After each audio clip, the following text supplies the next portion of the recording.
নমস্কার, বাংলার ভূত চ্যানেল থেকে আমি অরিজিৎ বলছি। আর আমার সঙ্গে আছে অর্পণ। আজ অনেক দিন বাদে আবার একটি গল্প নিয়ে আপনাদের সঙ্গে হাজির হলাম। তো আমাদের নতুন গল্পের নাম হলো নির্মলবাবুর প্রেতাত্মা। এই গল্পটি থেকে আমরা দুটো পার্টে অন্তর্ভুক্ত করেছি। তা প্রথম পার্ট এই গল্পটি আছে, আর দ্বিতীয় পার্টটা আমরা খুব তাড়াতাড়ি আপনাদের সামনে নিয়ে আসবো। তো আজকের গল্পটি আপনাদের কেমন লাগবে আমি জানি না, যাই হোক আপনারা শুনবেন, ভালো লাগলে একটা লাইক করবেন এবং আমাদের চ্যানেলটিকে সাবস্ক্রাইব করে রাখবেন, যাতে আমাদের গল্প আপনাদের কাছে প্রথমে পৌঁছে যায়। তো চলুন আর বেশি দেরি না করে শুরু করা যাক আজকের গল্প, নির্মলবাবুর প্রেতাত্মা। আজকে আমাদের গ্রামে এক অদ্ভুত ঘটনা ঘটেছে। নির্মলবাবু বিষ খেয়ে আত্মহত্যা করেছেন। স্ত্রীর সঙ্গে ঝগড়া হওয়ায় রাগে অভিমানে উনি বাইরে কোথাও গিয়ে বিষ খেয়ে আত্মহত্যা করেছেন।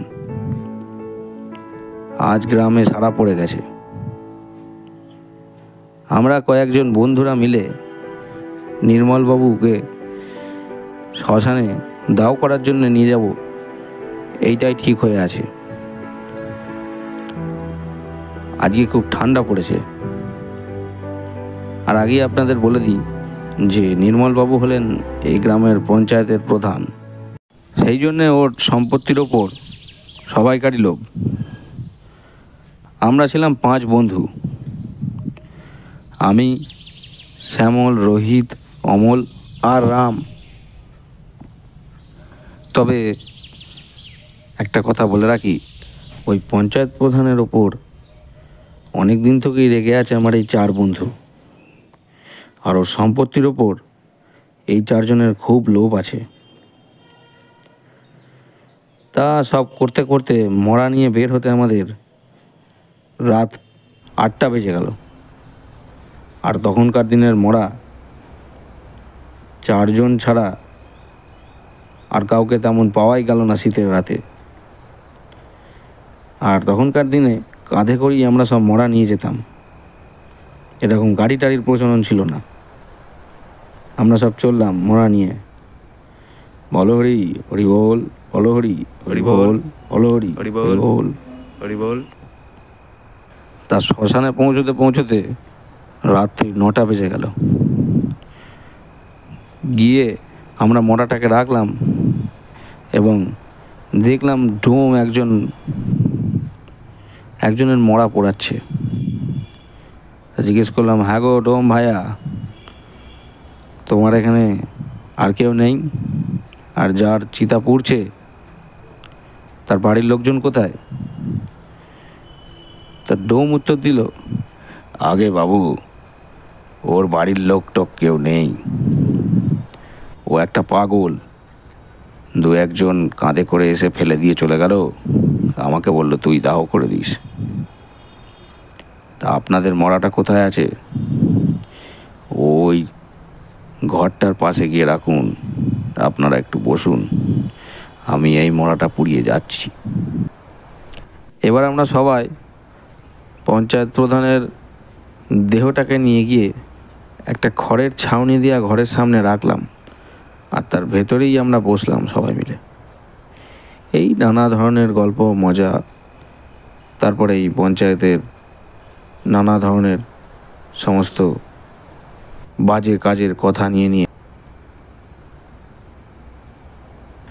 তখন শ্যামল আমাকে বলল, আচ্ছা, তুই কি ভূতে বিশ্বাস করিস? আমি বললাম, কেন বলতো, তুই কি ভূতে বিশ্বাস করিস নাকি?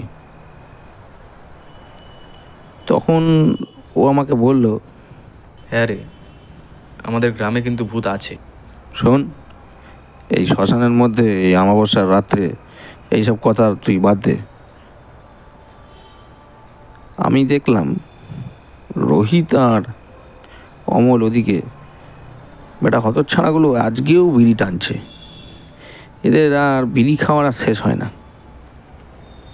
বিড়িতে শুক টান দিচ্ছে আর দাঁড়িয়ে দাঁড়িয়ে গেঁজাচ্ছে দুজন মিলে। অপদার্থ, কোনো কাজের চেষ্টা নেই, কিছু নেই, সারাদিন বাড়িতে বসে বসে বিড়ি খায় আর গাল গপ্প করে দুজন মিলে। ইতিমধ্যে দেখলাম রাম কেমন যেন ঘুমিয়ে ঘুমিয়ে পড়েছে। আমি ওকে বললাম, এই রাম, রাম। রাম সঙ্গে সঙ্গে উত্তর দিল, হ্যাঁ হ্যাঁ, কী হয়েছে রে? তা এত ঘুমোচ্ছিস কেন? তোর তো পঞ্চায়েতের মরার খাটটা ধরে থাকার কথা, তুই ঘুমোস না, তুই ভালো করে ধরে রাখ। হ্যাঁ হ্যাঁ ঠিক আছে, আমি ধরে আছি। ও কি সুন্দর ঘুমিয়ে পড়েছিলাম, মাঝখান থেকে তুলে আমাকে চত্ব সব।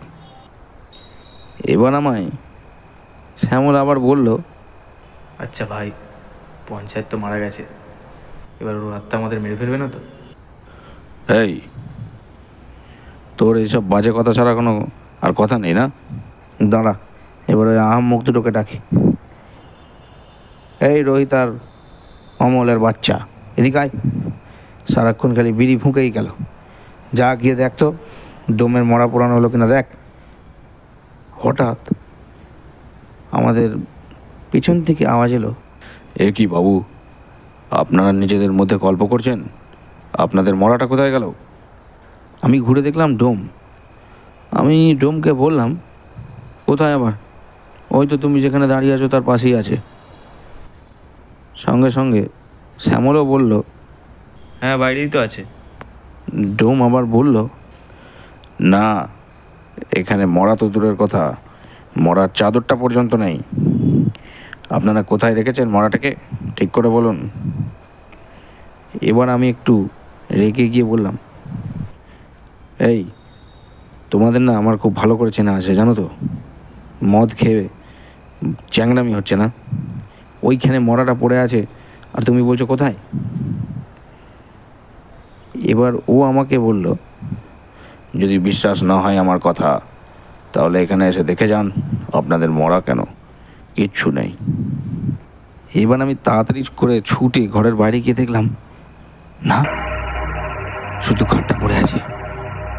আমি ডোমের দিকে তাকাতেই ডোম আমায় উত্তর দিল, দেখলেন তো, আপনারা মহা বিপদে পড়ে গেলেন, কিন্তু শীঘ্রই ঘরে চলুন। ঘরে ঢুকেই সঙ্গে সঙ্গে ওর ছাউনির মতো দরজাটা একটুখানি বিছিয়ে দিল এবং আমাদের বলল, আপনারা মারাত্মক ভুল করেছেন। আপনাদের মরাটা ধরে রাখার কথা বলেছিলাম না আমি? আপনারা ধরে বসেছেন, থাকেননি কেন? এইবার আমি রামকে বললাম, এই, তোকে যে আমি মরাটা ধরে থাকতে বলেছিলাম, আর তুই বেটা সেই থেকে ঘুমিয়েই যাচ্ছিস। এবার রাম আমায় বলল, হ্যাঁ, এখন সব দোষ আমার, আর শুধু দায়িত্ব কি আমারই? তোরা কি করতে আছিস?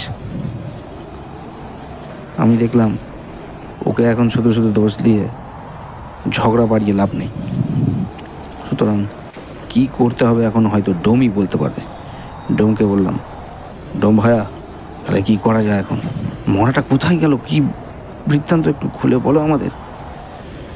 এবার ডোম বলল, আপনারা খুব বড় ভুল করে ফেলেছেন। আপনাদের পঞ্চায়েত প্রধানের দেহের মধ্যে শয়তান আত্মা ভর করেছে এবং সেই আত্মা ওই দেহটাকে ধারণ করেছে। তাতে করে ওই পঞ্চায়েত প্রধানের দেহ খুব মারাত্মক হিংস্র হয়ে উঠেছে। এখন জানি না আপনাদের কি করে আমরা বাঁচাবো। যতক্ষণ এই ঘরটায় আছেন হয়তো বেঁচে থাকতে পারেন। এইবার আমাদের সব বন্ধুদের গলা শুকিয়ে কাঠ হয়ে গেল। কেউ একটা টু শব্দ মুখ থেকে বার করছে না, সবাই বসে বসে রাম নাম জপ করছে। ঠিক এই সময় বাইরে থেকে ভেসে এলো একটা ভয়ঙ্কর বিশ্রী এক হিংস্র গলার আওয়াজ। কিরে, কি ভাবছিস আমার সম্পত্তি আদাবে? অত সোজা নয়, আমি এই গ্রামেই থাকবো। যদি ক্ষমতা থাকে তো আমার সম্পত্তি নিয়ে দেখাস। আর কি ভাবছিস তোরা বেঁচে গেলি? যখনই এই ঘরের বাইরে বেরোবি তোদের সব কটাকে আমি শেষ করব।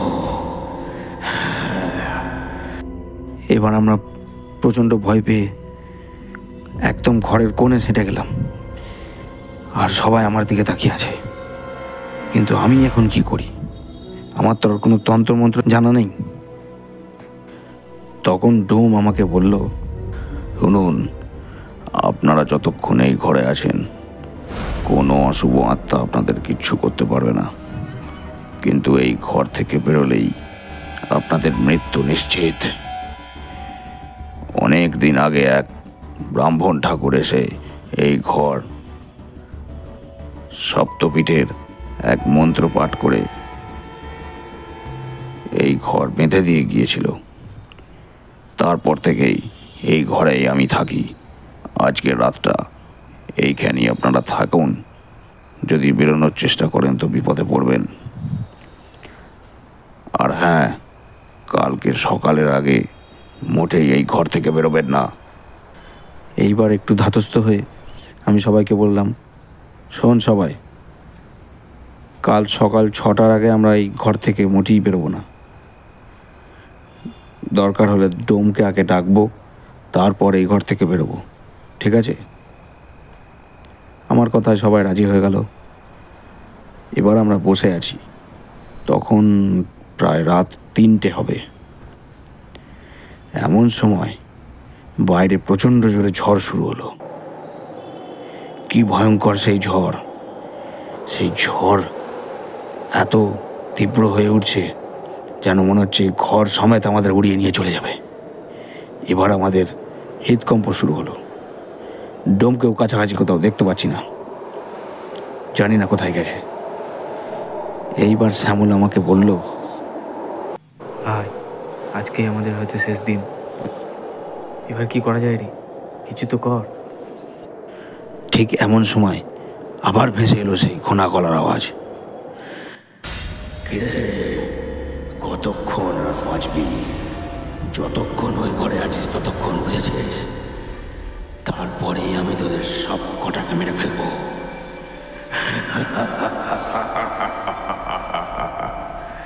তোরা জানিস না কি ভুল করেছিস তোরা।